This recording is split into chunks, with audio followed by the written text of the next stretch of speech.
স্বাগত ৭১ জানালে আপনাদের সঙ্গে আছে আমি রাকিব হাসান। দর্শক, আপনারা জানেন এটা সংবাদ পর্যালোচনা ভিত্তিক নিয়মিত অনুষ্ঠান এবং এই অনুষ্ঠানে আমরা খবরের নানান দিক বিশ্লেষণের চেষ্টা করি। আমরা চেষ্টা করি পত্র পত্রিকা, টেলিভিশন, ডিজিটাল মিডিয়া এবং অবশ্যই নিউজ পোর্টালে যে সমস্ত খবর হয় সেগুলোর শিরোনাম জানিয়ে দিতে এবং একই সঙ্গে সে সমস্ত খবরের সঙ্গে যুক্ত মানুষদেরকে আমরা সংযুক্ত করি আমাদের আলোচনার টেবিলে। আমাদের অনলাইনে এবং স্টুডিওতে থাকা অতিথিরা খবরের গভীরে আমাদেরকে নিয়ে যান। আমরা চেষ্টা করি সবচেয়ে গুরুত্বপূর্ণ সেই প্রশ্নগুলো তাদেরকে করতে, উত্তর খোঁজার চেষ্টা করি। সেই ধারাবাহিকতায় আমার সঙ্গে স্টুডিওতে আছেন সিনিয়র সাংবাদিক মেহেদী হাসান পলাশ। মেহেদী হাসান পলাশ, আপনাকে আমন্ত্রণ জানাচ্ছি, ধন্যবাদ জানাচ্ছি আপনি আমাদেরকে সময়টা দিচ্ছেন। এবং আজকে একেবারে যেই দিনের শেষ প্রান্তে আমরা আছি, মে দিবস, এটা নিয়ে একটু আলাপ করতে চাই। কারণ আমরা দেখতে পাচ্ছি নতুন সরকারের আমলে এটা প্রথম মে দিবস, কিন্তু দাবিগুলো পুরনো। এবং যখন আমরা শ্রমিকদের কাছ থেকে দাবিগুলো শুনি, আমি শিওর গণমাধ্যম কর্মী হিসেবে আপনারা হয়তো কিছুটা হলেও বিব্রত বোধ হয়। কারণ বছরের পর বছরগুলো দাবিগুলো আমরা শুনি, কিন্তু কোনো সমাধান তো হয় না, নতুন নতুন সংকটগুলো বাড়ে। আপনি আজকে সারাদিনভর যা যা হয়েছে তাতে কোন কোন জায়গায় আশাবাদ পেয়েছেন সেটা শুরুতেই জানার চেষ্টা করব। এবং আমরা বলে রাখি দর্শক, এই যে আয়োজন, এই আয়োজনে পুরোটা সময় জুড়ে আপনারা আছেন এবং আলোচনার বিভিন্ন পর্যায়ে ধাপে ধাপে আমাদের সঙ্গে অতিথিরা অনলাইনে যুক্ত হবেন। তাদের কথা আমরা শুনবো এবং তাদেরকে প্রশ্ন করার চেষ্টা করব। এবং বলে রাখা প্রয়োজন দর্শক, ঠিক এই মুহূর্তে আমাদের সঙ্গে আছেন অনলাইনে কেন্দ্রীয় বিএনপির ভাইস চেয়ারম্যান শামসুজ্জামান দুদু। আমরা পেয়ে যাচ্ছি তাকে। অনেক ধন্যবাদ, কৃতজ্ঞতা আমাকে সময়টা দেওয়ার জন্য। বিপ্লবী ওয়ার্কার্স পার্টির সাধারণ সম্পাদক সাইফুল হক, আপনাকেও ধন্যবাদ, কৃতজ্ঞতা আমাকে সময়টা দেওয়ার জন্য। এবং গার্মেন্টস শ্রমিক টিইউসির সহসভাপতি এবং সিপিবির প্রেসিডিয়াম সদস্য জলি তালুকদার, তিনিও আমাদের সঙ্গে আছেন। আপনাদের তিনজনকে আমন্ত্রণ জানাচ্ছি ৭১ জানালে। এবং মেহেদী হাসান পলাশ, যেটা দিয়ে আসলে শুরুটা করছিলাম, মানে সংকট পুরনো, সরকার নতুন, মে দিবসে এমন একটা দিন আমরা পার করলাম। প্রধানমন্ত্রী বেশ কিছু কথা বলেছেন যেটা দিয়ে কিছুটা আশার সঞ্চার হয়। বন্ধ কলকারখানাগুলো চালু করার কথা বলেছেন।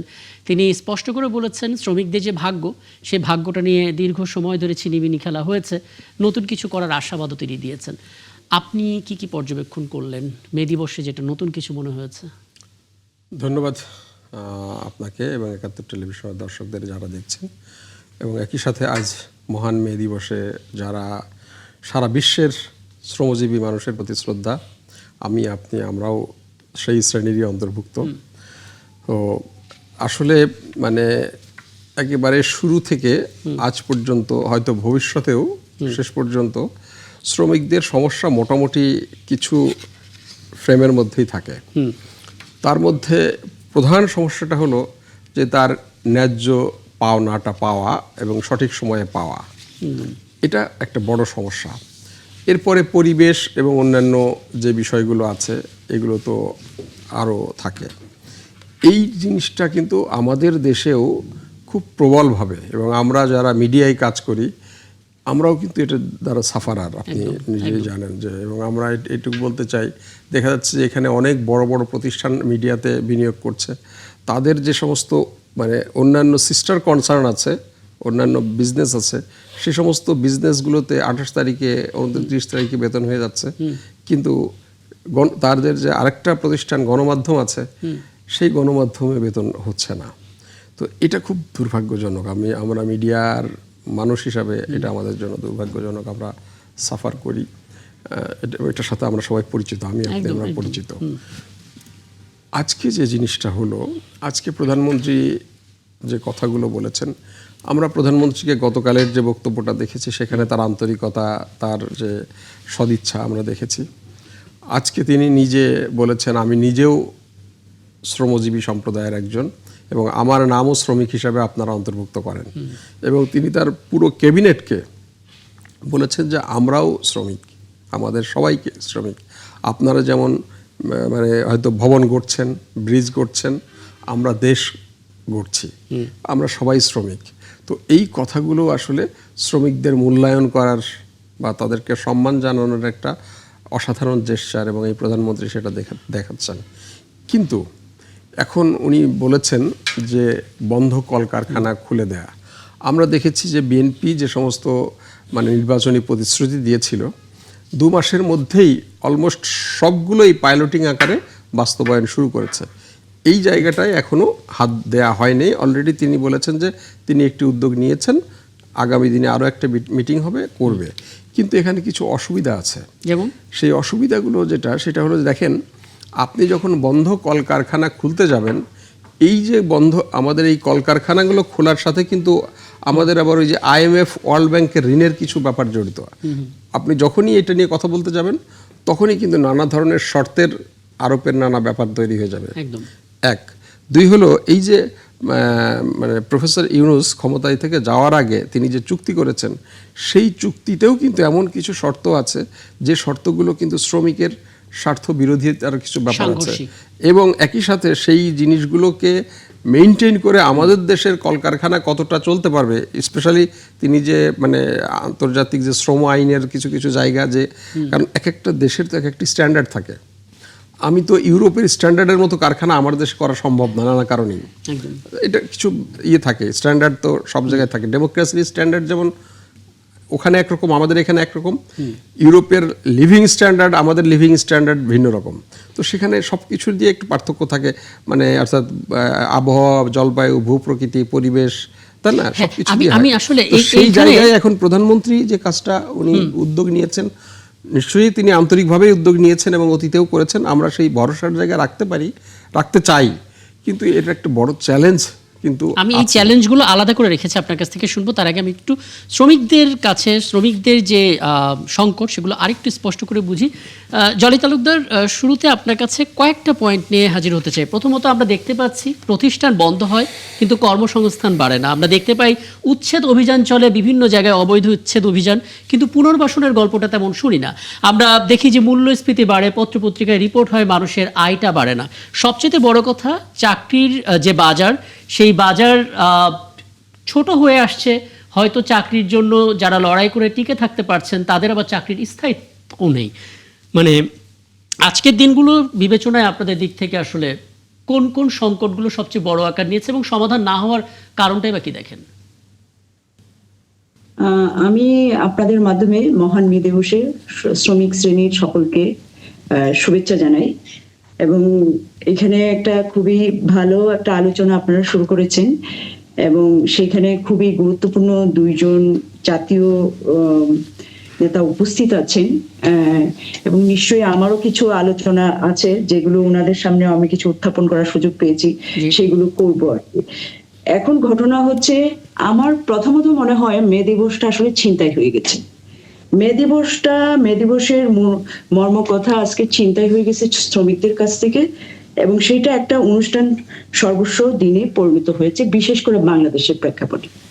এখন 1886 সালে যে লড়াইটা 8 ঘন্টা কাজের জন্য হয়েছিল, বাংলাদেশের এমন কোন খাত আপনি দেখাতে পারবেন যে খাতে 8 ঘন্টা কাজ করে একজন শ্রমিক তার জীবন চালাতে পারে না? প্রথমত, অনেকগুলো খাতে ন্যূনতম মজুরি নেই। আমরা একটা জাতীয় ন্যূনতম মজুরির জন্য লড়াই করছি, সেই বিষয়ে কোনো উদ্যোগ নেওয়া হয় নাই। খুব ভালো হতো আজকে যদি জাতীয় ন্যূনতম মজুরির ব্যাপারে কোনো ঘোষণা আসতো, এবং এই ধরনের বেসিক জায়গাগুলোতে যদি কোনো ঘোষণা আসতো, সেই জায়গাগুলো হয়তো আমাদেরকে আরো বেশি উদ্বুদ্ধ করতো। কিন্তু আমরা দেখলাম অভ্যুত্থানে, দেখেন শ্রমিক, এই 24-এর যে অভ্যুত্থান, এই অভ্যুত্থানে সবচেয়ে বেশি জীবন দিয়েছে শ্রমিক কিন্তু কোনো উপদেষ্টা হয় নাই। কোনো পরবর্তীতে যে গণতান্ত্রিক লড়াইয়ের যে নির্বাচনের পরেও তারা কোনো এমপি বা মন্ত্রীও হন নাই শ্রমিকরা, কিন্তু শ্রমিকরা সাধারণ জীবনমানের উন্নয়ন চেয়েছিল। কিন্তু আমরা দেখলাম অভ্যুত্থানের পরবর্তীতে অন্তর্বর্তীকালীন সরকারের সময়ে গার্মেন্টস শ্রমিকের উপরে গুলি চললো, এবং এই সরকার যে ভোটের মাধ্যমে নির্বাচিত হলো, প্রথমেই তারা হকার উচ্ছেদ শুরু করলো। এখন ঘটনা হচ্ছে, আমাদের সুশীল সমাজ একটা অংশ বা একটা অংশ আছে যারা হচ্ছে উচ্ছেদ প্রক্রিয়াকে সাপোর্ট করে, এটা রিক্সা বলেন, হকার বলেন, শ্রমজীবীদের। কিন্তু বাংলাদেশের আর্থসামাজিক অবস্থা এবং বাংলাদেশের মানুষের কর্ম আছে কি নাই, বেকারের সংখ্যা, এই হিসাবগুলো কিন্তু তারা নিচ্ছে না, এবং তাদের স্বাচ্ছন্দ্যের কথাটাই সবচেয়ে বেশি চিন্তা করে। একটা তিলোত্তমা ঢাকা করবে, আপনি তিলোত্তমা ঢাকা করবেন, আপনার দেশের মানুষ না খেয়ে মরবে। আপনার হকারের সাথে লক্ষ লক্ষ মানুষ জড়িত পরিবার, তারা না খেয়ে মরবে।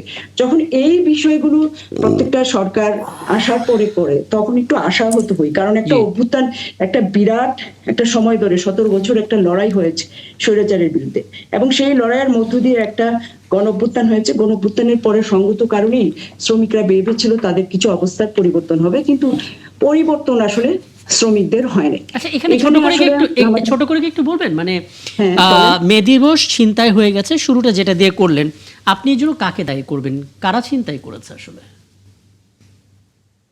মে দিবসটা আসলে আমি বলবো যে প্রথমত হচ্ছে বর্জুয়া যে ব্যবস্থা, সেই ব্যবস্থার মধ্যে দিয়ে মে দিবসটা আজকে ছিনতাই হয়ে গেছে। এবং ট্রেড ইউনিয়ন আপনি দেখেন, আমাদের মুক্তিযুদ্ধের পরে যে আমাদের প্রাতিষ্ঠানিক খাতগুলো ছিল, পাটকল থেকে শুরু করে আমাদের যে চিনিকল, গত স্বৈরাচারী সরকারের আমলে 26টা রাষ্ট্রায়ত্ত পাটকল, 6টা চিনিকল বন্ধ হয়েছে। তার আগে আমরা দেখেছি বিএনপির আমলে এশিয়ার সবচেয়ে বৃহত্তম যে পাটকল, সেটা আদমজি বন্ধ হয়েছে। এবং সেটা তো এই যে কিছুক্ষণ আগে বললেন বিশ্বব্যাংক এবং IMF এর প্রেসক্রিপশন, সেটা কেন শুনতে হবে? এবং তারা প্রেসক্রিপশন করে, বিশ্বব্যাংক IMF প্রেসক্রিপশন করে আমাদের যেন শিল্প কারখানা ধ্বংস হয়ে যায়, আমাদের কৃষি ধ্বংস হয়ে যায়। এই যে একটা বাণিজ্য চুক্তি হলো, এই বাণিজ্য চুক্তির ফলে আমাদের যদি আমেরিকা থেকে তুলা আমদানি করতে হয়, আমাদের গার্মেন্ট শিল্পে এটা বিরাট প্রভাব ফেলবে, আমাদের কৃষিতে বিরাট প্রভাব ফেলবে, আমাদের পোল্ট্রিতে বিরাট প্রভাব ফেলবে।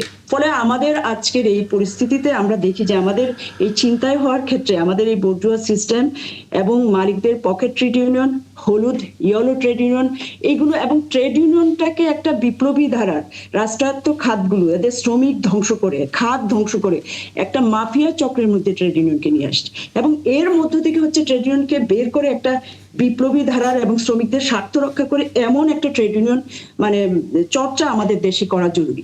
এবং সমগ্র সেক্টরকে যদি আমরা ট্রেড ইউনিয়নের আওতায় না আনতে পারি, এই অবস্থার আসলে পরিবর্তন কোনো মতেই সম্ভব হবে না। আচ্ছা, আপনি আপনার জায়গা থেকে খুব চমৎকার করে সংকটগুলো উত্থাপন করলেন এবং আমি নিশ্চিত দুজন সিনিয়র নেতা এখানে আছেন, তারা সেটা শুনেছেন। আমি একটু শামসুজ্জামান দুদু আপনার কাছে আসি, একটা মতামত দেবেন। মানে এই কথাটা আমরা শুধু এখন শুনছি না, আগেও এটা শুনেছি, শ্রমিকদের নেতারা তাদের জায়গা থেকে বলে দেন যে আসলে মে দিবসটা ছিনতাই হয়ে গেছে, এবং যেই সমাজ কাঠামো এখন চলছে সেই সমাজ কাঠামোর মধ্যে থেকে আসলে একজন শ্রমিক ন্যূনতম কত টাকা পাবেন তার পারিশ্রমিক সেটাও নিশ্চিত নয়, 8 ঘন্টা কাজ করে জীবন চলবে কি সেটাও নিশ্চিত নয়, এবং চাকরিটা টিকবে কিনা সেটাও নিশ্চিত নয়। মানে এই সংকটগুলো আসলে কিভাবে আপনারা অ্যাড্রেস করেন এবং এখন পর্যন্ত আসলে সমাধানের রাস্তা কতটা কঠিন? জি, আপনাকে ধন্যবাদ, এবং যারা আলোচক হিসাবে আজকে আছেন, বর্ণনা আলোচক, তাদেরকে শুভেচ্ছা। যারা দেখছেন আমাদের অনুষ্ঠান, তাদেরকেও শুভেচ্ছা, অভিনন্দন। জি, আমি মহান মে দিবসে সেসব শ্রমিক বন্ধুদের যারা নিজের শ্রম, ঘাম, রক্ত বিলিয়ে দিয়ে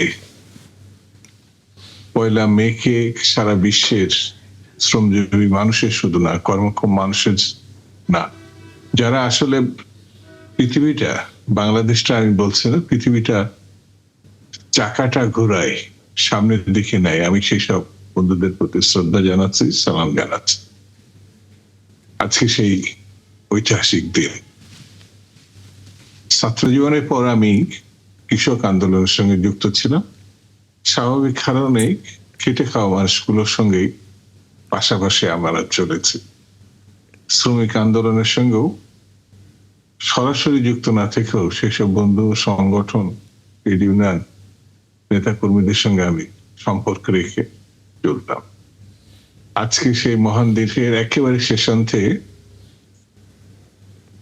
আজকে আমাদেরকে এক জায়গায় ডেকেছেন, সেজন্য আপনাদেরকে পূর্ণবার ধন্যবাদ জানাই।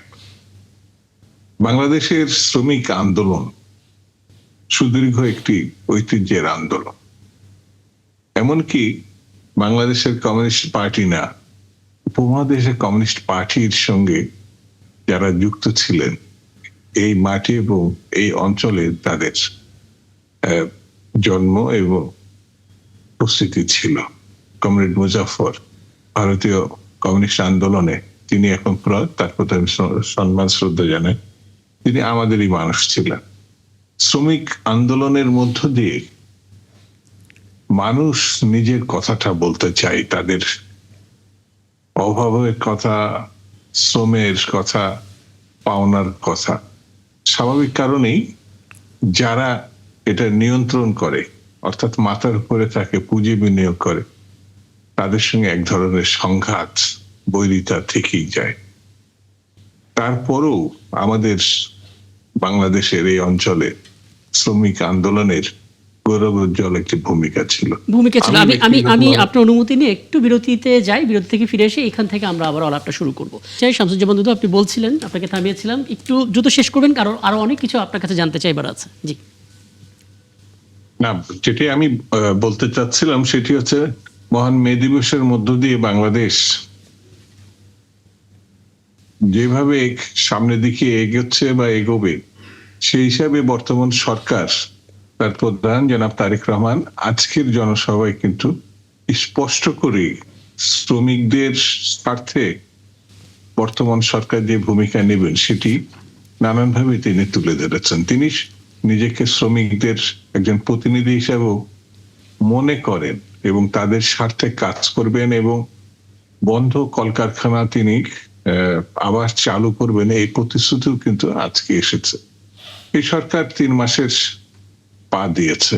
স্বাভাবিক কারণে যে আশ্বাস এবং প্রতিশ্রুতিগুলো এসেছে সেইগুলো সামনের দিনগুলোতে যদি বাস্তবায়ন আমরা করতে পারি বা সরকার উদ্যোগী হয়ে যে সিদ্ধান্তগুলো বাস্তবায়ন করতে পারে, তাহলে শ্রমিকদের যে বর্ণনীয় কষ্ট, চাকরি না পাওয়া, চাকরি থাকলেও চাকরির সুবিধাগুলো না পাওয়া, এই বিষয়গুলো সামনে আসবে এবং সেটা মীমাংসার দিকে এগোবে। আমরা সেটাই প্রত্যাশা করি এবং আমি মনে করি আজকে 1 মের মহান এই দিনে সরকার তার প্রতিশ্রুতি রক্ষা করবে। আর আমি যে সরকারি দল, সেই দলের দীর্ঘদিন কাজ করেছে এবং আমি সেটা বিশ্বাস করি এর কোনো বিকল্প নেই এই প্রতিশ্রুতি বুঝতে বাস্তবায়ন পারছি। ছাড়া। আমরা আসলে বাস্তবায়নের চ্যালেঞ্জগুলো নিয়েও কথা বলবো মেহেদী হাসান পলাশ, তবে তার আগে আমি একটু সাইফুল হকের মন্তব্যটা জেনে নিই। জনাব সাইফুল হক, আপনাকে আমন্ত্রণ জানাচ্ছি এবং আপনার রাজনৈতিক দলের নাম বিপ্লবী ওয়ার্কার্স পার্টি এবং এই নামটার সাথে বোঝা যাচ্ছে সরাসরি শ্রমজীবী মেহনতি মানুষের একটা যোগাযোগ আছে, একটা সম্পৃক্ততা আছে। কাজে আপনাদের দিক থেকে দল হিসেবে দায়টাও বেশি স্বাভাবিকভাবে। একটু আগে জলি তালুকদার খুব স্পষ্ট করে বলছিলেন যে আমাদের সিস্টেম আমাদের মে দিবসকে ছিনতাই করে নিয়ে গেছে, যে সিস্টেমটা বুর্জুয়া সিস্টেম বলা হচ্ছে। কিন্তু দিন শেষে আসলে আমরা দেখতে পাই কেবল মে দিবস আসলে এটা নিয়েই আলোচনা হয় এবং বাকি 364 দিন আমরা আলাপের বাইরে থাকি। সংকটটা এ কারণেই কিনা? জি, আপনাকে ধন্যবাদ। প্রিয়ভাজন আলোচক বৃন্দ, যারা দেখছেন, দর্শক শ্রোতা এবং দেশের শ্রমিক শ্রেণী সহ শ্রমজীবী মেহনতি মানুষ, আমি সবাইকে মহান মে দিবসের উষ্ণ শুভেচ্ছা এবং অভিনন্দন জানাই। সংকটটা যেটা বললেন, সংকট তো প্রধানত আমাদের রাজনীতির মধ্যে। যদিও আজকে প্রধানমন্ত্রী খুবই সিম্বলিক্যালি বা কথা বলতে যে তিনি নিজেকে শ্রমিকদের একজন এবং তার ক্যাবিনেট, জি, তার মন্ত্রী পরিষদ তার উপর শ্রমিকদের একজন হিসাবে বিবেচনা করার কথা তিনি বললেন। এই বক্তব্যকে আমি নিশ্চয়ই স্বাগত জানাই। আমি তার মানে এটা বোঝা যায়, যদিও এটা একটা প্রতীকী কথা, কিন্তু এর মধ্যে যদি আমি তাৎপর্য ধরি, ব্যঞ্জনা ধরি, তার মানে যদি আমি আশা করতে চাই যে বিএনপি একটা শ্রমিক বান্ধব সরকার হবে, যদি আমি এটা বুঝি, আজকে তিনি কয়েকটা ব্যাপারে তিনি বক্তব্য দিয়েছেন। তো সেটা যেমন বন্ধ কলকারখানার ব্যাপারে স্পষ্টতই তিনি বক্তব্য দিয়েছেন।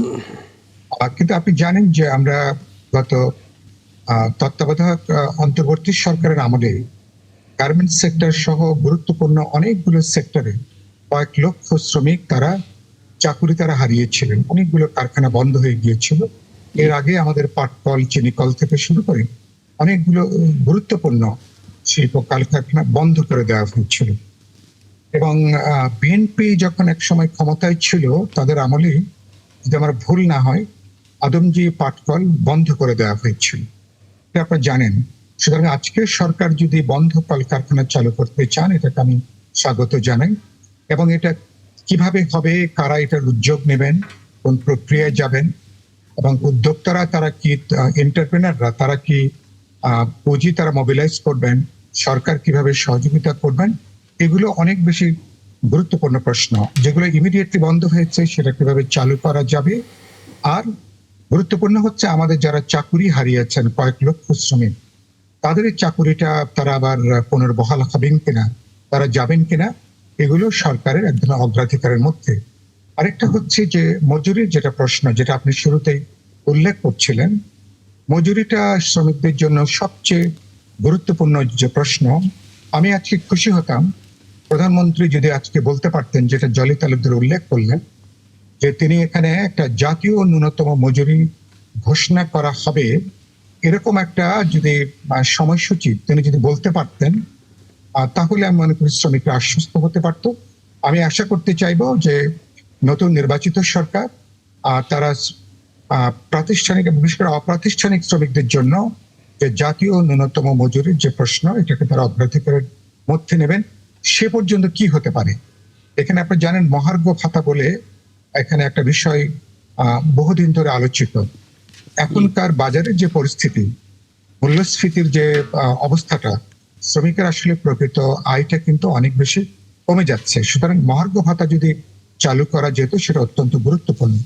রাজনৈতিক দিক থেকে আমি মনে করি গুরুত্বপূর্ণ যে বার্তাটা, গত শ্রমিকরা গত তিনটা নির্বাচনে 12 ফেব্রুয়ারির আগে ভোট দিতে না পারার জন্য, বাস্তবে শ্রমিক তো এমনি গরিব, ফলে ভোট দিতে, অর্থাৎ যখন ভোটাধিকার থাকে না, শ্রমিক থেকে আরো গরিব হয়, আরো সে অধিকার হারা হয়। তখন এই সমাজে তার ব্যক্তি শ্রমিক হিসেবে তার যে গুরুত্ব, মর্যাদা, সম্মান, এটা কিন্তু থাকে না।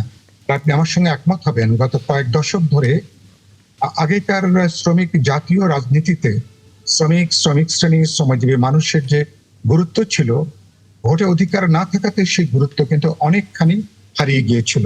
এবারকার 12 ফেব্রুয়ারি নির্বাচনের মধ্য দিয়ে শ্রমিকরাও অন্যান্য অংশের মতন তারাও ভোট দিতে পেরেছেন। সুতরাং এবার তাদের ভোটের সরকার যেটা তৈরি হয়েছে, এই সরকারের কাছ থেকে আমরা হয়তো বৈপ্লবিক হয়তো কোনো কর্মসূচি এই মুহূর্তে তো আশা করব না, কিন্তু যেটা চাইবো এই মুহূর্তে জরুরিভাবে শ্রমিকদের বাঁচার দাবি যেগুলো, আপনি খেয়াল করবেন, শ্রমিকরা যখন ন্যায্য দাবি নিয়ে আন্দোলন করে, যখন মজুরি সহ বাঁচার দাবি নিয়ে আন্দোলন করে, এটাকে চক্রান্ত, ষড়যন্ত্র হিসেবে আখ্যায়িত করা হয় এবং শ্রমিকদের উপরে দমন নিপীড়ন করা হয়। শ্রমিক তখন বুঝতে পারে, আপনি বললেন না যে মে দিবস ছিনতাই হলো কিনা, যখন ন্যায্য আন্দোলনে যখন দেখা যাচ্ছে যে মালিক এবং সরকার পক্ষ এক হয়ে শ্রমিকদের বিরুদ্ধে তারা যখন দমন নিপীড়ন চালায়, যখন হামলা করে, গ্রেপ্তার করে, যখন চাকরিচ্যুত করে, যখন তাদের উপরে সহিংস আক্রমণ চলে, আপনি খেয়াল করবেন গত অন্তর্বর্তী সরকারের আমলে শ্রমিকদের উপরে শিল্পাঞ্চলে গুলি হয়েছে। জাতীয় গণমাধ্যমে ব্যাপারটা খুব বেশি আসেনি, কয়েকজন শ্রমিক সেখানে কিন্তু নিহত হয়েছিল। আমরা দেখতে চাইবো যে আজকে মে দিবস, যেটা জলি বললেন, কেবল আনুষ্ঠানিকতার মধ্যে পর্যবেসিত হবে না। প্রধানমন্ত্রী আজকে বিএনপি দলের শ্রমিক সমাবেশে ঘোষণা দিয়েছেন, তিনি সত্যি তিনি যদি শ্রমিকদের একজন যেকে মনে করেন, তাহলে দেখতে চাইবো শ্রমিকের আশু, তার জীবিকা, তার মজুরি, তার শিক্ষা, স্বাস্থ্য, আমরা আসলে সেই প্রতিশ্রুতির বাস্তবায়ন ঘটবে এমনটা চাইবো। অনেক ধন্যবাদ তিনজনের বক্তব্য আপনি শুনলেন, মেহেদী হাসান পলাশ, এবং আমি শিওর আপনার কাছে অনেকগুলো বিষয় জানতে চাইবার আছে, আপনি প্রশ্ন করতে পারেন। আমি আসলে প্রথমে আমাদের শ্রমিক নেত্রীকে এবং প্রশ্ন করতে চাই, সেটা হলো জলি তালুকদার। সেটা হলো যে আমাদের দেশে আমরা শ্রমিকদের তো একটা ব্যাপার আমরা দেখি, আপনিও বলেছেন, সেইগুলোর সাথে আমি পুরোপুরি একমত এবং সহানুভূতিশীল। পাশাপাশি আমরা শ্রমিকদের মধ্যেও দেখি, এই যে আমরা বিভিন্ন সময় গার্মেন্টসের যখন একটা ঘটনা ঘটে, কোনো একজন মালিক হয়তো একটা মানে বেতন দিতে বা কোনো একটা কারখানায় হয়তো অসুবিধা হয়েছে, সমস্ত কারখানা থেকে শ্রমিকরা বেরিয়ে এসে অন্য সকল কারখানা ভাঙচুর শুরু করলো। ওটা তো ভাঙচুর শুরু করলোই, বাকি সকল কারখানা ভাঙচুর শুরু করলো। তো এই যে একটা মানে প্রবণতা, বা রাস্তায় নেমে গাড়ি ভাঙচুর শুরু করছে, এগুলো সবই মানুষ কষ্ট পাচ্ছে। এই জায়গা থেকে আমার প্রথম প্রশ্ন আর কি, যে আমি ছোট ছোট করে কতগুলো প্রশ্ন করি, সেটা হলো যে এই জায়গা থেকে আমরা কিভাবে শ্রমিকদের আরেকটু দায়িত্বশীল আচরণের জায়গায় নিতে পারি, নাম্বার 1। নাম্বার 2 হলো, আপনি বলেছেন হকারদের পুনর্বাসনের কথা, আমিও আপনার সাথে পুরোপুরি একমত। এবং আপনি জানেন যে বিগত সরকার আর কি, অর্থাৎ আমি যেটা বলি হাসিনা আমলে, সরকারের আমলে, আমি ঢাকাতে দেখেছি হলিডে পুনর্বাসনের জন্য হলিডে মার্কেট নামে একটা মানে প্রক্রিয়া চালু করা হয়েছিল, যেটা এখনো চালু আছে। কিন্তু আমরা দেখলাম যে যেই শ্রমিকরা হলিডেতে মার্কেটে জায়গা পাচ্ছে, যেই হকাররা, তারা আবার রাস্তাও নিয়েছে, মানে হলিডেটার সুবিধাটাও নিচ্ছে, এটাও নিচ্ছে। বেসিক্যালি পুনর্বাসনের যে জায়গাটা, সেটা কাজ করছে না। ইনফ্যাক্ট আপনি যদি এখন তাকান, এই যে এখন ধান কাটার মৌসুম, কিছুদিন আগে গেল পেঁয়াজ তোলার মৌসুম, আমি যেহেতু গ্রামের মানুষ, কৃষির সাথে আমার মোটামুটি একটা যোগাযোগ আছে। গ্রামে কিন্তু কৃষি শ্রমিক পাওয়া যায় না, হ্যাঁ, এবং এই যে কৃষি শ্রমিকের অভাবে আপনার একজন শ্রমিক আপনি যদি সুনির্দিষ্ট হবে প্রশ্নগুলো করেন তাহলে জনসাধারণের সুবিধা হবে। এই যে সবাই যে চলে আসছে ঢাকায়, আচ্ছা। ঢাকায় এসে আপনার রিক্সা বা এই নানাভাবে যে করছে, শ্রমটা কিন্তু অন্য আরো গ্রামের কিন্তু শ্রমিকের অনেক জায়গা আছে তার ইয়ের জন্য, সেই জায়গাতেও কিন্তু হচ্ছে না। 3 নম্বর যে প্রশ্নটা আমি করতে চাই, এটাই 3 নম্বর। এখন 4 নম্বর। 4 নম্বর প্রশ্নটা হলো এই যে আমাদের যে শ্রমিক মানে নেতারা আছে, তারা কতটা শ্রমিক শ্রেণীর প্রতিনিধিত্ব করছে। আমরা বেশিরভাগ ক্ষেত্রেই দেখি যে এই শ্রমিক নেতারা মালিকদের পক্ষ হয়ে কাজ করে, শ্রমিকদেরকে জিম্মি করে মালিকদের কাছ থেকে নিজস্ব ব্যক্তিগত সুযোগ সুবিধা আয় করতে আমরা দেখি। এই 4টা প্রশ্ন আপনার কাছে যদি আপনি উত্তর দেন। জি, জলিল তালুকদার। আচ্ছা, প্রথমত হচ্ছে ভাঙচুরের ব্যাপারটা আমি একটু বলি। শ্রমিকরা আসলে ভাঙচুরে যায় না। যে মালিক বা যে কারখানার আন্দোলন হয় সেইখানে খুব ইন্ধন দিয়ে খুব ভালোভাবে শ্রমিকদের বিরুদ্ধে একটা অংশকে মানে এখানে মানে করা হয়, এমন ভাবে পুশ করা হয় যে তখন একটা ভাঙচুরের ঘটনা ঘটে। এবং তার মানে মালিকরা কি তার কারখানা ভাঙচুর করাচ্ছে? আমাকে একটু শেষ করতে দিতে হবে। ভাঙচুরের ক্ষেত্রে অধিকাংশ তদন্ত করে এটা আপনি দেখবেন, এবং সামনের দিনে কোনো ভাঙচুরের ঘটনা থাকলে এটা দেখবেন। আর দ্বিতীয় কথা হচ্ছে, আপনাকে তো বুঝতে হবে যে 1886 সালে যে ট্রেড ইউনিয়ন এখন হচ্ছে 2026, সেখানে এসে আমাদের দেশে ট্রেড ইউনিয়নের আসলে কি অবস্থা? ট্রেড ইউনিয়ন করার অধিকার কি আসলে আছে? এখানে গণতান্ত্রিক প্রক্রিয়া ট্রেড ইউনিয়নগুলোতে আছে? ট্রেড ইউনিয়নগুলোতে 2 বছর পরে পরে নতুন নেতৃত্ব নির্বাচিত হয়, সিভিএ গুলোর ইলেকশন হয়। আমাদের নিজেদেরই তো গণতন্ত্র ভোটাধিকারের জন্য কিছুদিন পরে পরে লড়াই করে জীবন দিতে হয়। ফলে আমাদের পুরো প্রক্রিয়াটাই আমরা কিন্তু অনেক পিছনে পড়ে যাই, যেটা হচ্ছে সাইফুল হক ভাই কিছুটা বলার চেষ্টা করলেন আর কি। আমি এখানে সাইফুল হক ভাই এবং দুদু ভাই আছেন, দুজনের কাছেই বলবো যে একটা দীর্ঘ গণতান্ত্রিক লড়াই সবাই করেছে। সামনের দিনে একটা গণতান্ত্রিক পরিবেশ এখানে নিশ্চিত করা শ্রমিকদের জন্য জরুরি। হ্যাঁ, জলিল আমরা শুনবো, কিন্তু ওই প্রশ্নগুলোর যদি ধাপে ধাপে আপনি উত্তরটা দিতেন। একটা আমরা পেলাম, শ্রমিকদের দায়িত্বশীলতার প্রশ্ন আপনি বললেন। জি, আমি একটু শেষ করি। এবং সেটা হচ্ছে ভাঙচুরের ব্যাপারটা আমি একদমই, এবং লোডাইট আন্দোলন সম্পর্কে জানেন, এবং দর কষাকষি গণতান্ত্রিক পরিবেশ থাকলে ট্রেড ইউনিয়নের শ্রমিকরা কিন্তু এই ধরনের ঘটনাগুলোকেও তারা হচ্ছে মানে প্রোটেক্ট করতে পারে। মানে তাদের কারখানা তারা কিন্তু অনেক সময় এসব ঘটনা কিন্তু শ্রমিকরাই চেষ্টা করে রক্ষা করার জন্য। এই ধরনের উদাহরণও আছে যেটা আপনি জানেন না। আর দ্বিতীয় কথা হচ্ছে হলিডে মার্কেট আসলে কারা পাচ্ছে? যে দল যখন ক্ষমতায় থাকে তারাই হলিডে মার্কেট পায়। আজকে তো অনিশ্চিত হয়ে গেছে, যখন প্রধানমন্ত্রী বললেন এবং বিএনপির দিক থেকেও বলা হলো যে পুনর্বাসন করা হবে হকারদেরকে এবং তাদেরকে কার্ড দেওয়া হবে বা এই ধরনের একটা সিস্টেমে নিয়ে আসা হবে। এখন সব মানে জেনুইন হকাররা ভয় পাচ্ছে সে সেই কার্ড পাবে কিনা, বসতে পারবে কিনা, সেইখানে কনফ্লিক্টটা কি হবে লোকাল এর সাথে। এটা তো একটা জটিল বিষয় এসে হয়ে দাঁড়িয়েছে। ফলে হলিডে মার্কেটে যারা জায়গা পায় আর যারা রাস্তায় জায়গা পায়, যদি দুইটা একসাথে নিয়ে থাকে, আপনার কাছে উদাহরণ থাকে, তাহলে একেবারে এটা সরকার বা যারা যখন ক্ষমতা থাকে সেই দলের লোকজনের দ্বারাই সেটা ঘটে থাকে, এবং সাধারণ হকারদের দ্বারা একদম ঘটে না। এবং এরকম আমি হাজার হাজার হকারদের সাক্ষী হিসাবে আপনাদের সামনে আনতে পারবো। আর ধান কাটা, আপনি কি জানেন আমার বাড়ি কিন্তু হাওড়ে, একদম মোহনগঞ্জের হাওড়ের মাঝখানে হচ্ছে আমার বাড়ি। এবং এইবার আমরা তো মেশিন দিয়ে ধানটা কাটি, এইবার পানি এরকম একটা অবস্থা গেছে এবং শ্রমিকের দামটাও বেশি, কারণ যেহেতু মেশিন ব্যবহার হচ্ছে বেশ কিছু বছর ধরে একটানা, শ্রমিকের সংখ্যাও কমে গেছে কারণ মেশিন সেখানে কাজ করে। এবং এইবার শ্রমিকরা নিজেদের জমি কাটার জন্য যে পানিতে নামতে পারতেছে না, এত ঠান্ডা পানি। এবং আজকে এইবার যে কৃষিটা পিছায় গেছে সেইটার পিছনে যে বিএডিসির দায় আছে সেটা জানেন?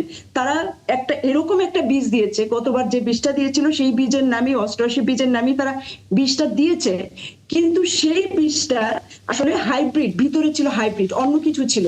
কৃষকদের পুরা চাষাবাদ প্রক্রিয়াটাই বিলম্বিত হয়েছে। এবং সেইখানে আসলে যে গ্রামের যে অবস্থা, কর্মহীনতা, আপনি জানেন হাওড় এলাকায় 6 মাস লোকজনের কাজ থাকে না, হাওড়গুলো সব ইজারা নিয়ে নেয় যারা যখন ক্ষমতায় থাকে তারা, এবং নেওয়ার পরে 6 মাস হচ্ছে মাছ ধরে খেতে পারে না। সেখানে সাধারণ মানুষ, তখন সে বাধ্য হয় শহরে এসে রিক্সা চালাইতে বা হকারের কাজ করতে। এই যে একটা আর্থসামাজিক মানে পরিস্থিতি এবং কর্মসংস্থান না থাকার ফলে এই যে অবস্থাটা তৈরি হয়েছে, সেটা তো আমাদের বিবেচনায় নিতে হবে। এবং একদম। সেগুলো আর সবশেষ, সমাজে- এটা 3 নম্বর প্রশ্ন হয়ে গেল। সবশেষ একটা প্রশ্ন ছিল, সেটা হচ্ছে শ্রমিক নেতারা কতটা শ্রমিকদের প্রতিনিধিত্ব করতে পারছে? জি।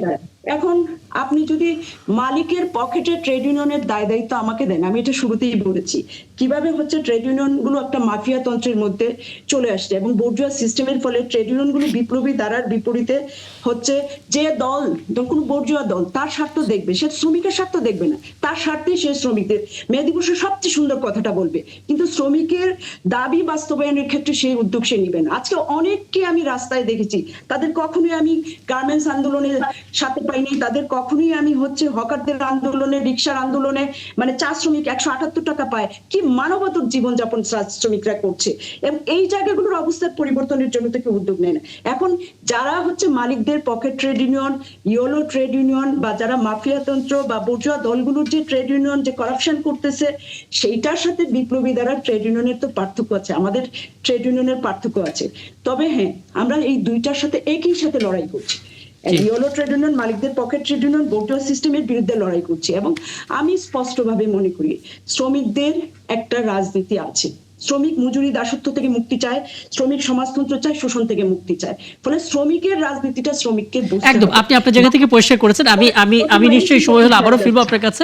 আমি একটু শামসুজ্জামান তো আপনার মতামতটা নিতে চাই, কারণ কিছু কিছু বিষয় আছে যেগুলো সমাধান করার জন্য একটু সিদ্ধান্তের ব্যাপার, দীর্ঘমেয়াদী পরিকল্পনার বা দেরি হওয়ার তেমন কোনো সুযোগও নাই বা তেমন কোনো প্রয়োজনও পড়ে না হয়তো। যেমন যেটা বলা হলো, আমাদের কিছু কিছু জায়গায় হলিডে মার্কেট নামে যে সিস্টেমটা চালু করা হয়েছে, সেই জায়গাটাকে রাজনীতি এবং রাজনৈতিক বলয়ে প্রভাবমুক্ত রাখা। দ্বিতীয় অংশে যেটা নিয়ে কথা হয় যে আমরা সবসময় শ্রমিকদের প্রশ্ন করি তাদেরকে, কিন্তু ব্যবসায়ীদেরকে খুব কম সময় প্রশ্নের আওতায় রাখি। তাদের দিক থেকে কোনো না কোনোভাবে আমরা যেন প্রশ্ন করতে ভয় পাই বা সেরকম আওতায় রাখি না। এটা সমাধান করা যায় কিনা? এবং সবচেয়ে বড় কথা, মালিকদের পক্ষ হয়ে যে ট্রেড ইউনিয়নগুলো শ্রমিকদের পারপাস সার্ভ করার নামে সাইনবোর্ড তুলে রাখে, তাদেরকে চিহ্নিত করা, মানে এগুলো তো খুব বেশি জটিল কাজ বলে মনে হয় না। জি না, এটা কখনো জটিল না, তবে আমার কাছে মনে হয় সেটি জটিল। শ্রমিক আন্দোলনের নামে একটা মহল থাকে যারা গোষ্ঠীগত স্বার্থ উদ্ধারের জন্য জি সমগ্র শ্রমিক আন্দোলনকে বিভ্রান্ত করে। এটা আমি শ্রমিক আন্দোলনের সরাসরি কর্মী না হয়েও পাশ থেকে যেটা আমি বুঝি, সুসংগঠিত শ্রমিক আন্দোলনের যখন প্রভাবটা ব্যাপক এবং বিস্তৃত হবে, তখন এই সুবিধাবাদী অংশটি কার্যকর ভাবে মানে গোষ্ঠীতন্ত্রের সুবিধা গ্রহণ করতে ব্যর্থ হবে। সেই হিসাবে আমার কাছে মনে হচ্ছে যে শ্রমিক আন্দোলনে মালিক পক্ষ তো নানান ভাবে, নানান অছিলায় তারা তাদের মতো করে শ্রমিককে বঞ্চিত করতে চাইবে বা করেছে। এটা কিন্তু খুব নতুন ঘটনা না, এটা অতীত থেকেও আমরা দেখে আসছি। সেই জন্য রাজনৈতিক পরিস্থিতির এখন একটি নতুন অবস্থা তৈরি হয়েছে। এই অবস্থার মধ্য দিয়ে শ্রমিক আন্দোলন তারা তাদের সহকর্মীদের দাবিগুলো কিভাবে আদায় করবে, সেটা সাংগঠনিক বিচক্ষণতা, নেতৃত্বের বিচক্ষণতা এবং সময়কে ব্যবহার করা। আর সব মালিক খারাপ এটা আমার কাছে মনে হয় না, সব শ্রমিক সংগঠন অদক্ষ এটা আমার কাছে মনে হয় না। আমাদের সুদীর্ঘ সময়ে শ্রমিক আন্দোলন যেমন আছে, মালিক পক্ষ আছে। যেমন অনেকগুলো কারখানা আমরা জানি বন্ধ হয়ে গেছে। এখন সরকার এই খোলার যে উদ্যোগ, খোলার উদ্যোগ মানেই তাদের বিভিন্ন ধরনের সাপোর্ট দেওয়া, মালিক পক্ষকে যেমন সাপোর্ট দেওয়া, শ্রমিকদেরকেও সামনে নিয়ে আসা। ইচ্ছা করলে এই বন্ধ মানে কারখানা প্রতিষ্ঠান হঠাৎ করে খোলা কিন্তু আমার কাছে মনে হয়েছে এটা খুব সহজ কাজ না। তারপরেও এই কাজটি যখন নতুন সরকার উদ্যোগী হয়ে জনাব তারেক রহমান সাহেব নিজেকেও কিন্তু শ্রমিক দেশ পাশে না, শুধু তাদের ভিতরে একটি মানুষ হিসেবে তিনি নিজের ভাবছেন, এটাকেও শ্রমিক আন্দোলনে যারা আছেন তাদেরকে দক্ষতার সঙ্গে এই সময়টা এই সরকারকে ব্যবহার করার জন্য আমি মনে করি যে তাদের বিচক্ষণতা এটা সামনে আসবে। আর আন্দোলন সংগ্রাম এটা প্রেসার এবং কার্যোদ্ধারের একটি পদক্ষেপ। আর বিশৃঙ্খলাটা যেটা এখানে আলোচনা হলো, সেটা শ্রমিকদের কাজে, এটা আমার কাছে মনে হয় না। বিশৃঙ্খলার মধ্য দিয়ে মালিক পক্ষই বরঞ্চ লাভবান বেশি হয়, শ্রমিকরা এটা লাভবান এটা হয় এটা না। এটা আসলে সত্যিকার অর্থে খুব যৌক্তিক একটা বিষয়, কারণ বিশৃঙ্খলা করলে শ্রমিকদেরই তো লস, এটা মালিক পক্ষের তো লাভবান হবে। আমি নিশ্চয়ই ফিরবো এখানে, যদি সাইফুল হক আপনি একটু মতামত দেন, কারণ কিছু কিছু বিষয় আছে যেগুলো অনেকটা বিস্ফোরার মতো। যেমন আমরা খুব চমৎকার একটা যৌক্তিক দাবি নিয়ে কথা বলছি, শ্রমিক একজন নেতা যুক্ত হলেন, তিনি আমাদেরকে সেই কথাগুলো বললেন, হঠাৎ করে আমরা আরেকটা ট্রেড ইউনিয়নের কথা শুনতে পাচ্ছি, যেটা নিয়ে আসলে পত্রপত্রিকা, ছোটোখাটো কিছু পত্রিকায় খবরও হচ্ছে, কিন্তু সেই ট্রেড ইউনিয়ন নিয়ে আবার বিতর্কও আছে যে তারা হয়তো মালিক পক্ষের পারপাস সার্ভ করছে। মানে কারা আসলে যৌক্তিক দাবি তুলছে, কারা সুযোগ নিচ্ছে, এটা বুঝবো কি করে? একটু প্লিজ একটু আনমিউট করে নিতে হবে। জি,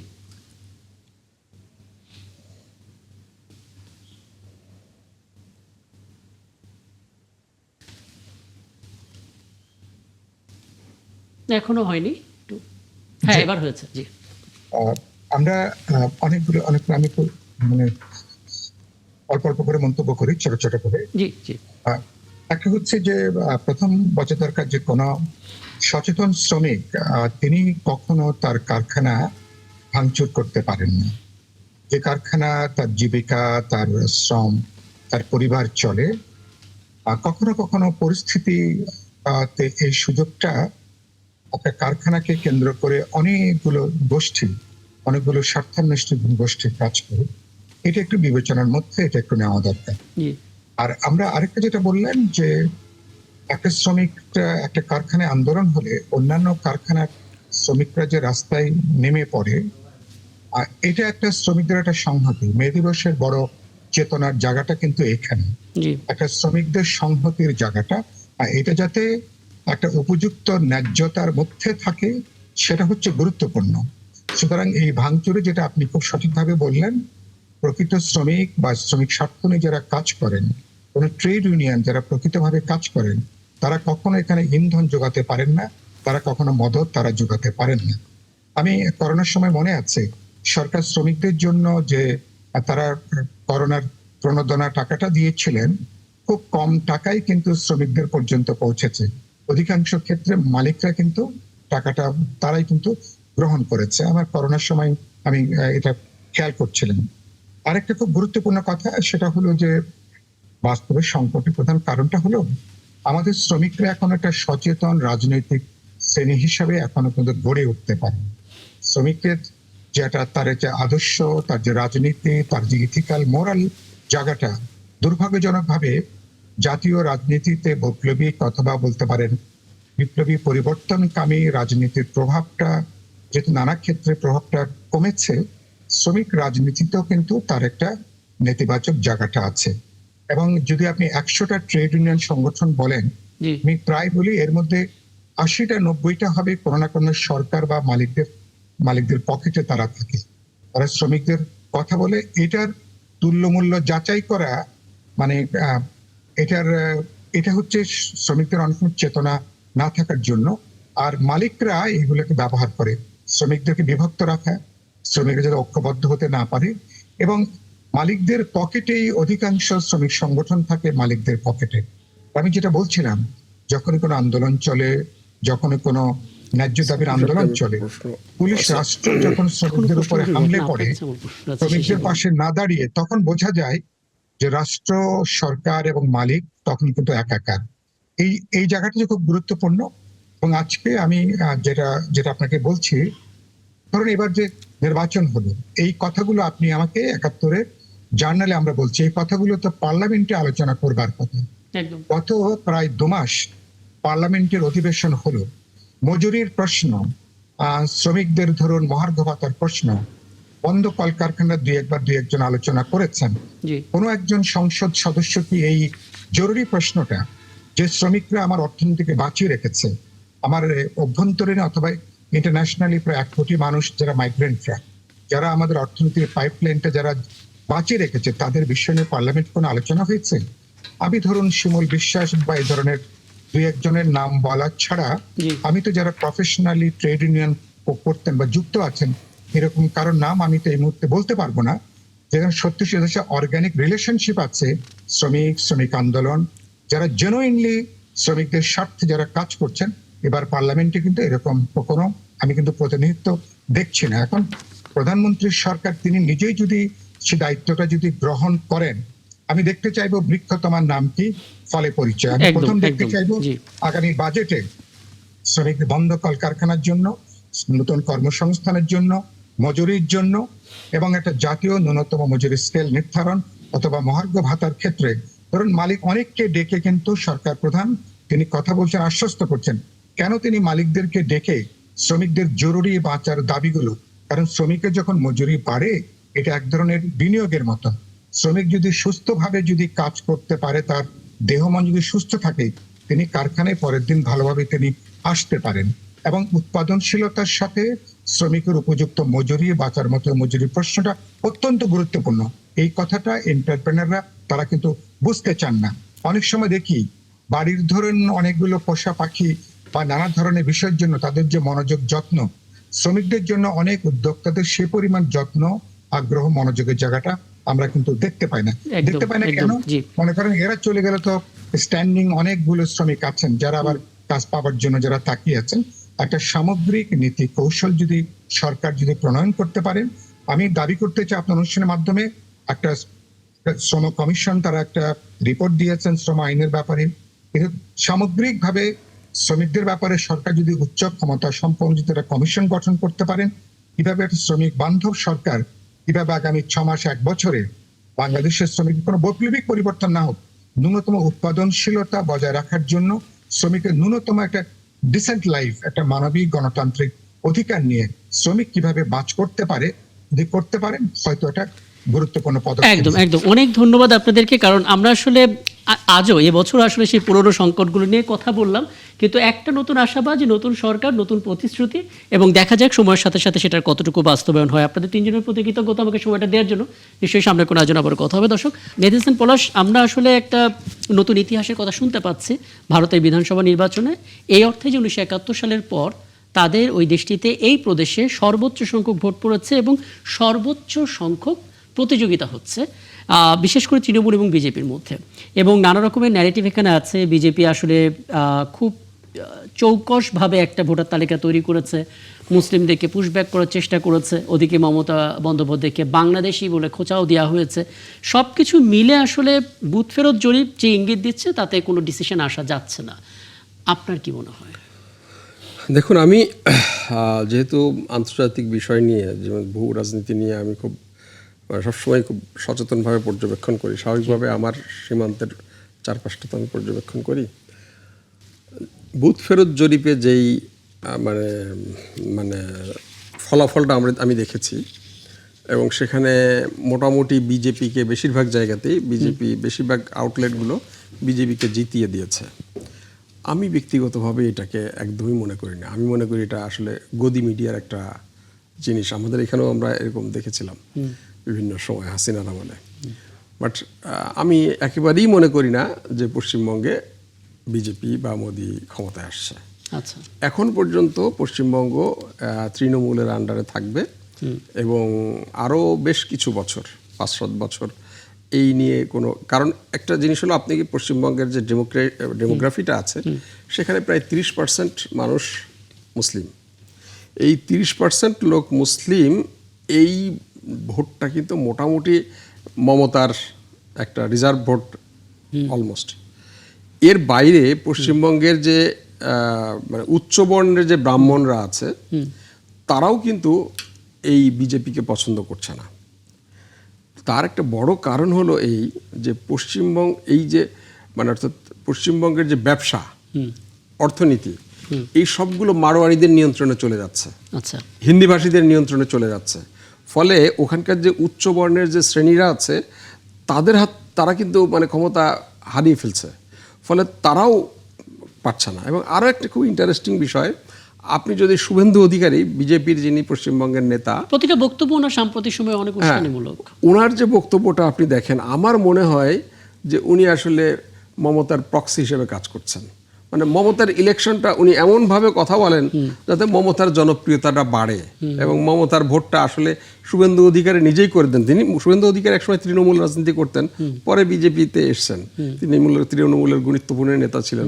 আমি জানি না, আমার কাছে কেন জানি সন্দেহ হয় যে বিজেপির রাজনীতি যিনি করেন তার প্রত্যেকটা কথা একটি গণতান্ত্রিক রাজনৈতিক দল, তার তো কিছু ব্যালেন্সের জায়গা থাকতে হবে। এখন ওই যে বিভাজনের যে জায়গাটা, তারা যেটা বলছে যে ঠিক আছে 30% লোক মুসলিম, যদিও আমার ব্যক্তিগত হিসেবে 36% হবে, বাট ওদের হিসেবে 30%। যদি 30% লোক মুসলিম, আমি যদি 70%কে এক করতে পারি তাহলে তো বিজেপি জিততে পারে। এটা হলো তারা একটা মানে তাদের গ্রস একটা হিসাব, কিন্তু ওই হিসেবের জায়গাতে একটু ভুল আছে। ভুলের জায়গাটা কোথায়? আমি আপনাকে উচ্চ বর্ণের যে কথাটা বললাম সেটা একটা। আচ্ছা, আমি একটু অধ্যাপক ডক্টর আকাশ আহমেদের একটা মতামত নিয়ে তারপর আবার এটা নিয়ে আলাপ করি। ডক্টর আকাশ আহমেদ, আপনাকে আমন্ত্রণ জানাচ্ছি, কৃতজ্ঞতা জানাচ্ছি আপনি আমাকে সময়টা দিচ্ছেন, এবং আমি আপনার সরাসরি একটা মন্তব্য এবার নিতেই চাই, কারণ আমার সঙ্গে আছেন সিনিয়র সাংবাদিক মেহেদী হাসান পলাশ, এবং তিনি তার পর্যবেক্ষণ থেকে একটা ধারণা দিলেন যে বিজেপি জিতে যাওয়ার সম্ভাবনাটা তৈরি হয়েছে শুধুমাত্র গদি মিডিয়ার কারণে। তারাই আসলে ন্যারেটিভটা চালাচ্ছে। দিন শেষে এখনও 5 থেকে 7 বছর হয়তো তৃণমূলের আন্ডারেই পশ্চিমবঙ্গ থাকবে। আপনার রাজনীতির বিশ্লেষণ আসলে কি বলে সেখানকার? রাকিব হাসান আপনাকে এবং এই 71 টেলিভিশনের দর্শক শ্রোতা সংশ্লিষ্ট সবাইকে ধন্যবাদ জানাচ্ছি। আসলে ভারতের রাজনীতিটা আমাদের জন্য খুবই গুরুত্বপূর্ণ। আমাদের বৃহত্তম প্রতিবেশী রাষ্ট্র ভারতের অনেক কিছুই আমাদের যোগাযোগ, উন্নয়ন এবং আমাদের স্থিতিশীলতা ইত্যাদির উপর নির্ভর করে। সেজন্য ভারতের রাজনীতিটা আমাদের জন্য গুরুত্বপূর্ণ।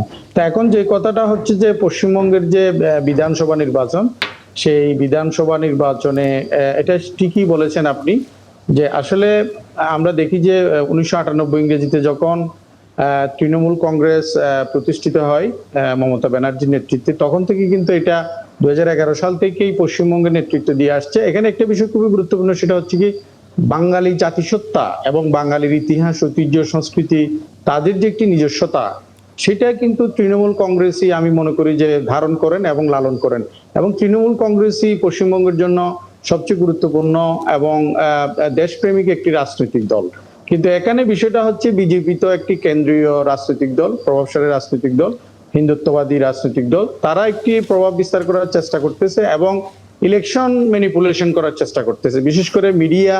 এবং এই যে সাম্প্রতিক সময়ে যে বিভিন্ন যে জরিপগুলো হচ্ছে, সেগুলোতে কিন্তু একটা ন্যারেটিভ দাঁড় করানো হচ্ছে। সেই ন্যারেটিভটা দেখানো হচ্ছে যে সেখানে বিজেপি জিতে যাচ্ছে একটাই, এবং ইলেকশন ম্যানিপুলেশনের অভিযোগে কিন্তু মমতা ব্যানার্জি এনেছে। তো এই সমস্ত বিষয়গুলো চিন্তা করলে আমরা যে শুধু বাংলাদেশের রাজনৈতিক সংস্কৃতি নিয়ে কথা বলি, ভারতের রাজনৈতিক সংস্কৃতি তো আমরা জানি যে একটি বৃহত্তর গণতান্ত্রিক রাষ্ট্র এবং রাজনৈতিক সংস্কৃতির সেখানে চর্চা আছে, সেটা আমরা মনে করতাম। কিন্তু সাম্প্রতিক যে ইলেকশন এবং বিজেপি যে চরিত্র ধারণ করেছে, একটি কর্তৃত্ববাদী চরিত্র, যেটা গণতান্ত্রিক সংস্কৃতি থেকে সরে আসতেছে এবং সাংবিধানিক সংস্কৃতি থেকে সরে আসতেছে, এটা ভারতের রাজনীতির জন্য আমি বলবো এক ধরনের রসনী সংকট। সেখানে মনে হয় কিনা যে আসলে ভোটারদের তো মনোভাব বদলায়, বিজেপির এই সময়টাতে আসলে ভোটারদের কি শিফট হওয়া, সুইং করার কোনো সম্ভাবনা আপনি দেখছেন? তাদের মনোভাব চেঞ্জ হয়েছে কিনা? এখন মমতা ব্যানার্জি যেটা বলেছেন সেটা হচ্ছে যে বাঙালিদের যে সংস্কৃতি, ঐতিহ্য, ইতিহাস, এই যে রবীন্দ্রনাথ, কাজী নজরুল, হ্যাঁ, বা আরো যারা আপনার যে ভারতের যে এই যে পশ্চিমবঙ্গের যে মানে যে শিল্প সাহিত্যিক, রাজনীতিক, তাদের যে কন্ট্রিবিউশন এবং তাদের যে একটি নিজস্ব সংস্কৃতি এবং বাংলা ভাষা এবং বাংলার যে জনগণ, তাদের সাংস্কৃতিক ঐতিহ্য, তাদের মূল্যবোধ, তাদের রাজনৈতিক দর্শন, তাদের ইতিহাস ঐতিহ্য টিকিয়ে রাখার জন্য তৃণমূল কংগ্রেসের কোনো বিকল্প নাই। আমি মনে করি যে একটা হাড্ডাহাড্ডি লড়াই হবে, অবশ্যই লড়াই হবে। এবং সেটা আগের তুলনায় আপনি যদি 2021 সালের নির্বাচনে দেখেন, সেখানে কিন্তু তৃণমূল কংগ্রেস কিন্তু 200 এর বেশি আসন পেয়েছিল। এবারে হয়তো কিছুটা কমবে, এটা ধরতে পারেন 294টা আসনের মধ্যে 50-50 ধরতে পারেন। আমার মনে হয় না যে খুব বেশি ফারাক তৈরি হবে রেজাল্টের ক্ষেত্রে। আমার মনে হয় হাড্ডাহাড্ডি লড়াই হবে। এবং যদি তৃণমূল কংগ্রেস যদি সেটা করতে পারে, তাদের ক্যাম্পেইনটা যদি তারা সঠিকভাবে করতে পারে এবং তাদের যে অবস্থানটা তুলে ধরতে পারে, এবং আমি মনে করি যে শেষ পর্যন্ত তৃণমূল কংগ্রেসই জয়ী হওয়ার একটা সম্ভাবনা। তবে তাকে বিজেপির যে ষড়যন্ত্র এবং তাদের যে বিভিন্ন ক্যাম্পেইন, বিভিন্ন প্রোপাগান্ডা তৈরি করে, নেগেটিভ তৈরি করে যে দেওয়া হচ্ছে যে বিজেপি জিতে যাচ্ছে, বিজেপি জিতে যাচ্ছে, জি। এটা এক ধরনের আমি বলে যে মানে ইলেকট্রাল ম্যানিপুলেশন, নির্বাচনী একটি ম্যানিপুলেশন সেখানে করার চেষ্টা করতেছে। সেটা যদি তৃণমূল কংগ্রেস যদি সেটাকে ফাইট করতে পারে, জি। তাহলে সেক্ষেত্রে তৃণমূল কংগ্রেসের জিতার যথেষ্ট সম্ভাবনা আছে।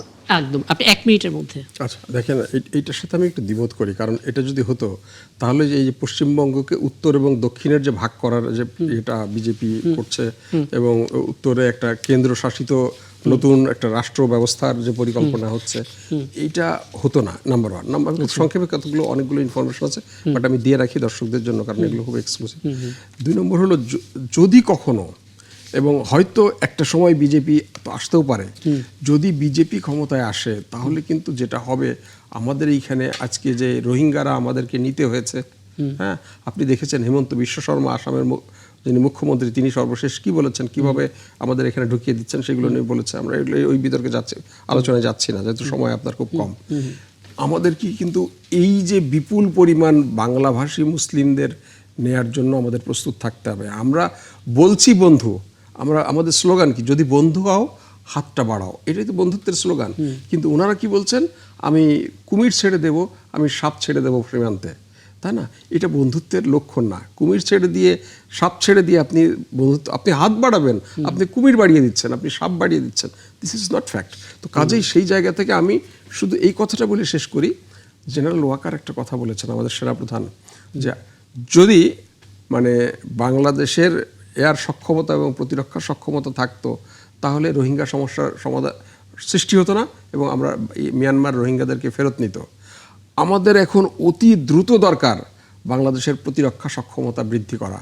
এটা যদি আমরা করতে না পারি, আগামী দিনে এই পশ্চিমবঙ্গ থেকে বাংলাভাষী মুসলিমদেরকে নেয়ার জন্য আমাদের প্রস্তুত থাকতে হবে।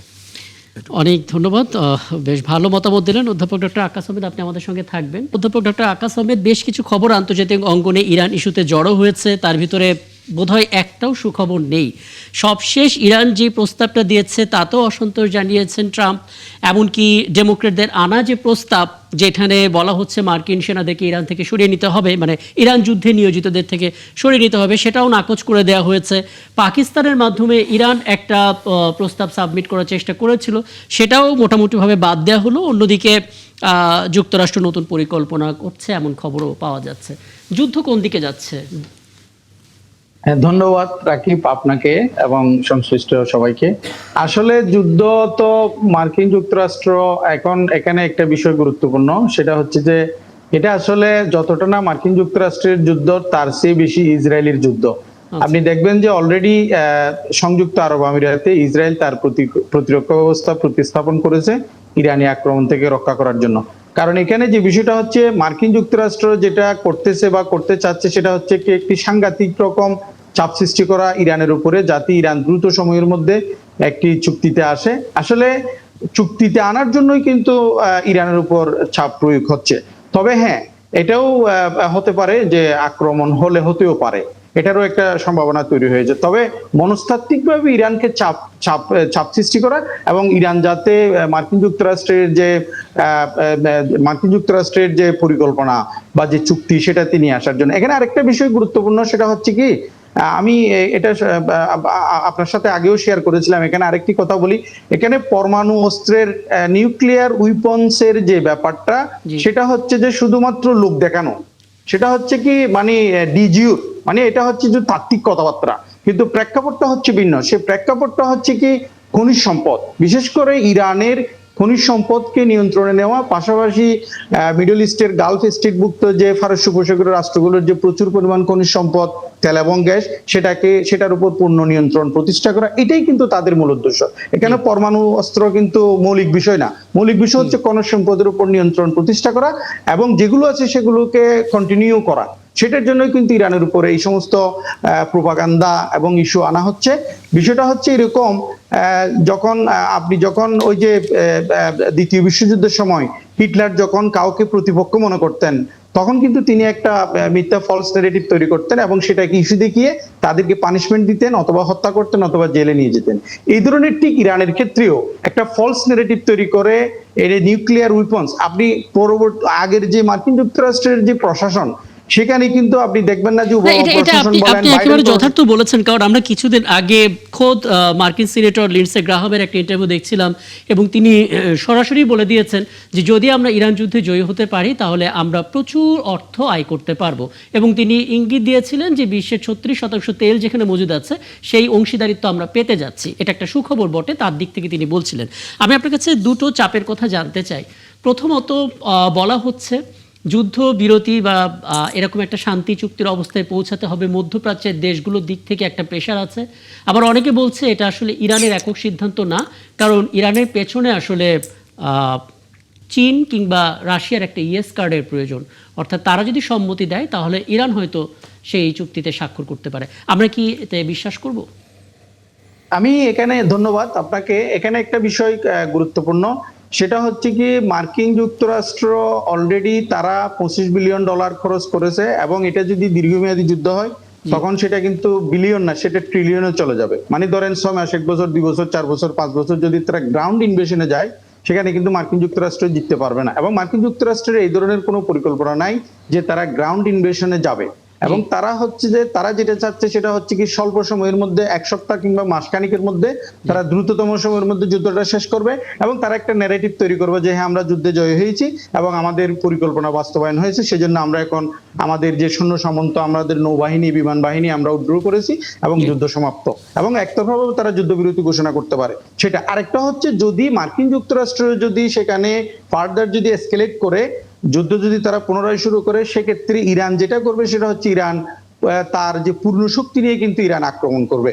এবং বিশেষ করে মিডল ইস্টের পারস্য উপসাগরীয় রাষ্ট্রগুলোর যে আপনার এই যে তাদের যে পানি শোধনাগার এবং তাদের যে বিভিন্ন ইনফ্রাস্ট্রাকচারে হামলা করবে, ফলে এখানে একটা ম্যাসাকার পরিস্থিতি তৈরি হবে। ফলে এখানে মার্কিন যুক্তরাষ্ট্র, আমি যে কথাটা বলবো, এই যুদ্ধ বন্ধ হবে, অবশ্যই বন্ধ হবে, এবং যুদ্ধ শান্তি চুক্তি এই যে চুক্তি হবে কিনা সেটা আমি বলতে পারবো না, কিন্তু এই যুদ্ধ বন্ধ হবে। কেন যুদ্ধ বন্ধ হবে? কারণ মার্কিন যুক্তরাষ্ট্রের পক্ষে এই যুদ্ধ, ইসরায়েলের পক্ষে এই যুদ্ধে চালিয়ে নেওয়া সম্ভব না। বিশেষ করে মধ্যপ্রাচ্যের যে রাষ্ট্রগুলো, তাদের অর্থনৈতিক অবস্থা অত্যন্ত খারাপ, তাদের রাজনৈতিক স্থিতিশীলতা অত্যন্ত খারাপ, তাদের ইনফ্রাস্ট্রাকচার, তাদের যে আমদানি রপ্তানি সম্পূর্ণ এটা বোঝা যাচ্ছে। এই বাস্তবতায় যুদ্ধ বন্ধ হবে, কিন্তু সেটা কবে, এটাই হচ্ছে একটা বড় প্রশ্ন।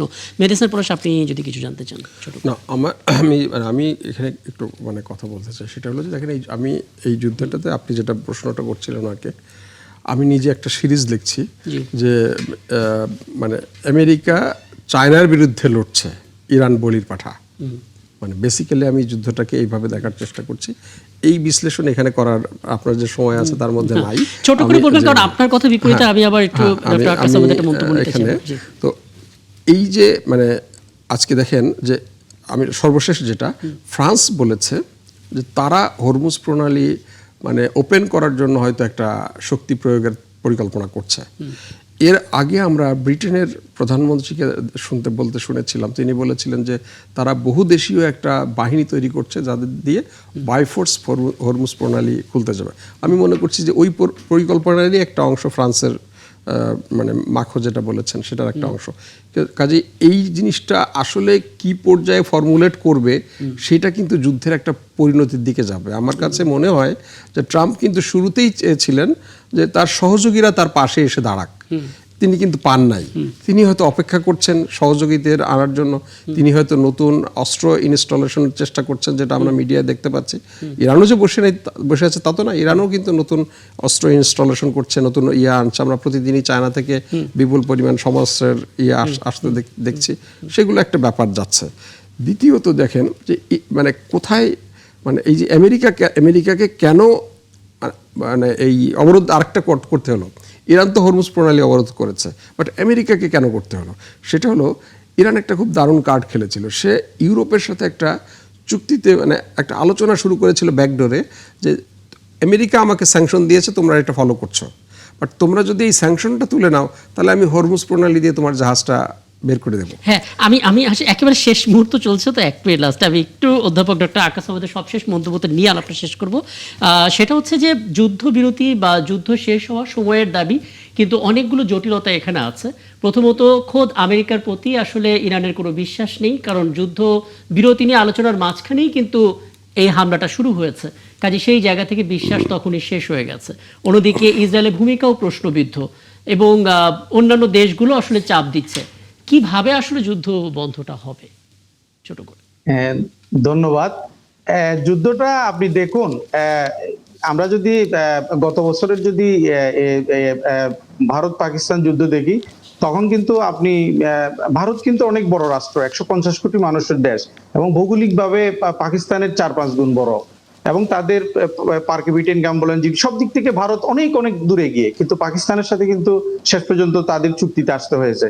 কাজেই এই ইরানের ক্ষেত্রে যে ব্যাপারটা, সেটা হচ্ছে যে আপনি চায়নার কথাই যদি বলি, চায়না, আমি এখানে আরেকটি কথা বলি, এই যে রোহিঙ্গা ইস্যুর কথাটা আসছে, মিয়ানমারকে আমরা সামরিকায়ন করে মিয়ানমারকে আমরা পরাস্ত করা সম্ভব না, কারণ ভারত এবং চায়নার যে স্বার্থ, মিয়ানমার কেন্দ্রিক যে স্বার্থ, সেটা চরিতার্থ করতে গিয়ে কিন্তু তাদেরকে ইভ্যাকুয়েট করে বাংলাদেশে পাঠানো হয়েছে। এটার জন্য বাংলাদেশের তৎকালীন পররাষ্ট্রনীতি দেয় কিভাবে দেয় বাংলাদেশ সরকার। ওই আলাপে যাব না, শুধু এটুকু বলেন যে এই যুদ্ধবিরতি যদি হয়, যুদ্ধটা যদি বন্ধ হয়, আমরা কি সেদিন বলতে পারবো যে নিউ ওয়ার্ল্ড অর্ডারটা চেঞ্জ হয়ে গেছে, যেটা নিয়েই আসলে এত আলাপ? Right, exactly. New world order বলতে, আপনি যখন ইরানের সাথে মার্কিন যুক্তরাষ্ট্রের যুদ্ধ যখন বন্ধ হবে, তখন চতুর্থ পরাশক্তি হিসেবে ইরান আবির্ভূত হবে, এবং মার্কিন যুক্তরাষ্ট্রের আধিপত্যবাদী ইকোনমিক ইম্পেরিয়ালিজম, অর্থনৈতিক সাম্রাজ্যবাদ ওভারনাইট পরাস্ত হবে না, কিন্তু নতুন একটি মেরুকরণ তৈরি হবে বিশ্ব আন্তর্জাতিক অর্থনীতিতে এবং রাজনীতিতে। সেটা কি? এখন ধরেন মার্কিন যুক্তরাষ্ট্রের বাজারে আপনি Japan, China, Korea, Hong Kong, Taiwan, তারপর হচ্ছে ইউরোপিয়ান ইউনিয়ন এবং মধ্যপ্রাচ্য ট্রিলিয়ন ইনভেস্টমেন্ট করেছে। সেই জন্য তারা যদি ওভারনাইট যদি মার্কিন যুক্তরাষ্ট্র থেকে যদি ডলার উইথড্র করে, তখন কিন্তু ডলারের ইনফ্লেশন হবে, যেটার চাপ পড়বে বিনিয়োগকারী দেশগুলোর উপর। সেই জন্য মার্কিন যুক্তরাষ্ট্রের ইকোনমিক ইম্পেরিয়ালিজম ওভারনাইট হবে না, কলাপস করবে না, কিন্তু তার যে রাজনৈতিক সাম্রাজ্যবাদ, সেটা কলাপস হবে, এবং আস্তে আস্তে অর্থনৈতিক সাম্রাজ্যবাদ পরাস্ত হবে। আসলে আপনার এই আলাপটা আরো দীর্ঘক্ষণ শুনতে ইচ্ছা করছে, কিন্তু সময়টা একেবারেই শেষ। কিন্তু আমরা আসলে মূল বার্তাটা পেয়ে গেছি।